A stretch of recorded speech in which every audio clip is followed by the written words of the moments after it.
নমস্কাৰ, মই হামিদা বেগমে পুনৰ মোৰ এটা নতুন ভিডিঅ' লৈ এযোৰ নতুন কাপোৰৰ সৈতে স্বাগতম জনাইছোঁ। আশা কৰিছোঁ সকলো ভালে কুশলে আছে। আজি মই এযোৰ ফেব্ৰিক প্ৰিণ্টিঙৰ কাপোৰ আপোনালোকক দেখুৱাবলৈ লৈছোঁ। কাপোৰযোৰ কেনেকুৱা লাগিছে জনাবলৈ নাপাহৰিব। লগতে যদি কোনোবাই এনেকুৱা কাপোৰ ল'বলৈ ইচ্ছুক হয় তেতিয়াহ'লে মোৰ লগত যোগাযোগ কৰিব। বহুত বেছি নহয়, একেবাৰে কম দামৰ।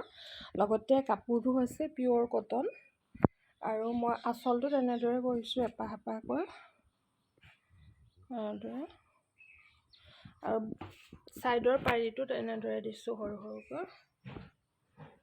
মাজত এনেদৰে অকণি অকণি এটা এটা বুটা দি দিছোঁ। গৰমত পিন্ধিবলৈ এযোৰ খুবেই ধুনীয়া কাপোৰ। আৰু মেখেলাখনত এনেদৰে কৰিছোঁ, দুফালে দুপাহ ডাঙৰ ডাঙৰ ফুল দিছোঁ, মাজত এপাহ সৰুকৈ দিছোঁ।